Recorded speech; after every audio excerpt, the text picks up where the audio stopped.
Assalamualaikum warahmatullahi wabarakatuh. Saya Ari Tri Utami dari kelas 12 Farmasi A. Di sini saya akan menjelaskan mengenai APD, PKRT, dan penggolongan obat berdasarkan undang-undang. APD atau alat pelindung diri merupakan suatu alat yang mempunyai kemampuan untuk melindungi seseorang yang fungsinya mengisolasi sebagian atau seluruh tubuh seseorang dari potensi bahaya di tempat kerja. Contoh-contoh alat pelindung diri antara lain: yang pertama, topi pelindung atau biasa disebut safety helmets. Topi pelindung digunakan untuk melindungi kepala dari benturan-benturan, dari benda-benda keras yang terjatuh, atau dari kecelakaan aliran listrik. Cara pakainya antara lain, pilih ukuran topi pelindung sesuai dengan ukuran kepala kita, sehingga dapat menutupi seluruh rambut. Selanjutnya, pakai topi pelindung, ikat tali, dan pastikan dengan baik dan membuat kita nyaman. Yang kedua, ada apron atau celemek. Apron atau celemek digunakan untuk melindungi tubuh bagian depan dari kotor akibat percikan atau zat cair lainnya.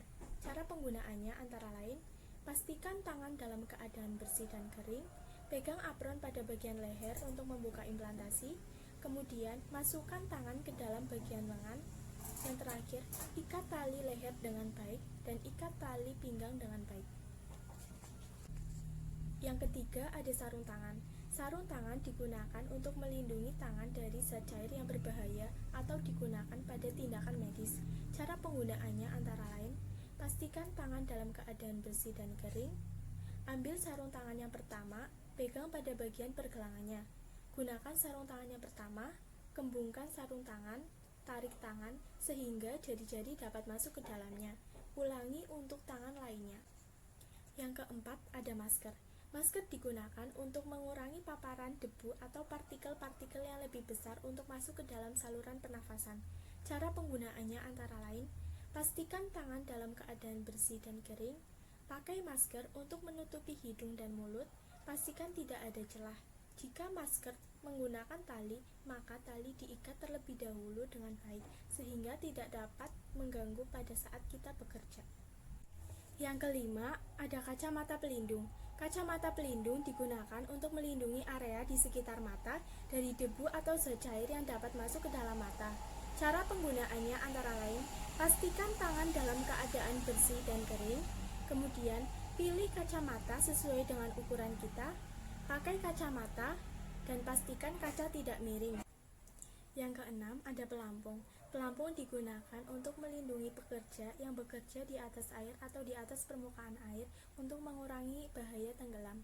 Cara penggunaannya antara lain, pilih pelampung sesuai dengan ukuran kita, pastikan pelampung dalam keadaan baik dan tidak rusak, kemudian pakai pelampung dan pastikan strap terpasang dengan benar, dan atur keeratan sesuai dengan kenyamanan kita.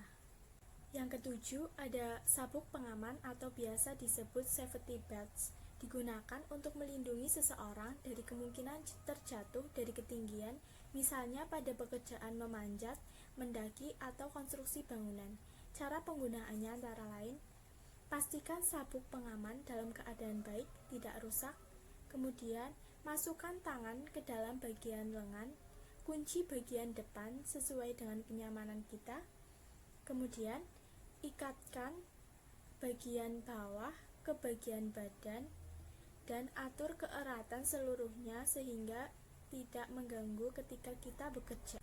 Yang kedelapan, ada safety shoes atau biasa disebut sepatu pelindung.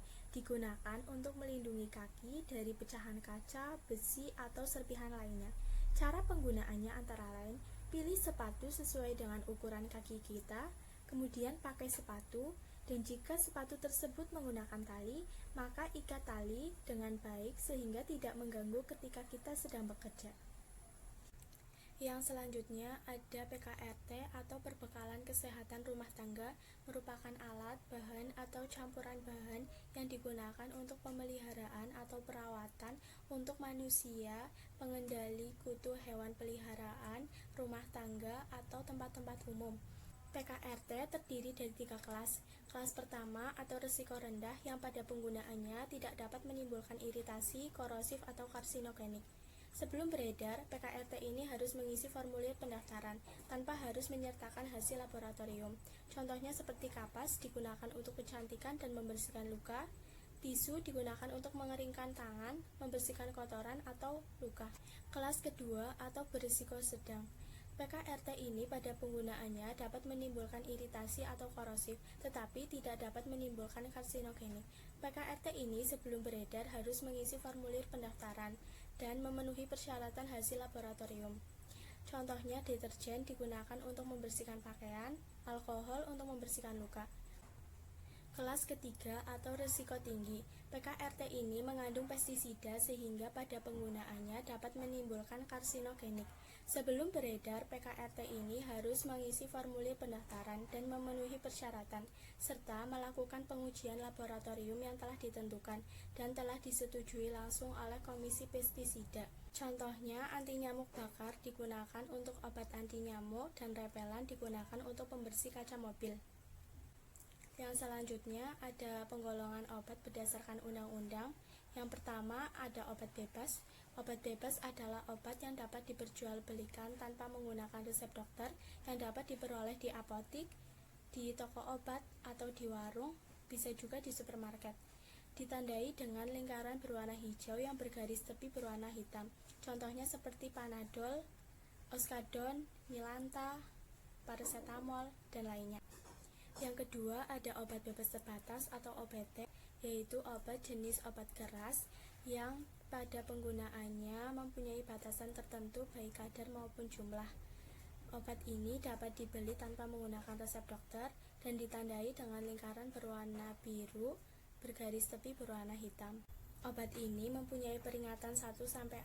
Peringatan 1 contohnya Antimo, peringatan 2 contohnya Betadine Gargle, peringatan ketiga contohnya Alpadin, peringatan keempat contohnya rokok anti asma, peringatan kelima contohnya Buvasetin, peringatan keenam contohnya Ambeven. Yang ketiga ada obat keras atau OKA, adalah obat yang mempunyai takaran maksimum atau terdaftar di dalam daftar obat keras. Obat ini ditandai dengan lingkaran berwarna merah yang di dalamnya terdapat huruf K yang menyentuh garis tepi berwarna hitam. Obat ini tidak boleh diperjualbelikan secara bebas dan harus menggunakan resep dokter. Contohnya antara lain amlodipin, amoksisilin, allopurinol, piroxicam, dan lainnya. Yang keempat ada golongan narkotik. Golongan narkotik adalah obat yang diperlukan dalam bidang pengetahuan dan dalam bidang kesehatan yang pada penggunaannya dapat menimbulkan ketergantungan, sehingga penggunaannya harus dalam pengawasan dan dalam batas tertentu. Penandaan obat ini berupa lingkaran merah yang di dalamnya terdapat lambang medali merah yang bergaris tepi merah. Obat ini terdiri dari 3 golongan. Golongan pertama contohnya heroin, golongan kedua contohnya fentanyl, golongan ketiga contohnya kodein. Yang kelima ada obat psikotropika. Obat psikotropika adalah obat yang dapat mempengaruhi proses mental, merangsang dan menenangkan, serta dapat mempengaruhi pikiran, perasaan, dan perilaku seseorang. Penandaan obat ini berupa lingkaran berwarna merah yang di dalamnya terdapat huruf K yang menyentuh garis tepi yang berwarna hitam. Obat ini terdiri dari 3 golongan. Golongan pertama contohnya paraheksil, golongan kedua contohnya amfetamin, golongan ketiga contohnya pentobarbital. Sekian dari saya atas penjelasan mengenai APD, PKRT, dan penggolongan obat berdasarkan undang-undang. Terima kasih.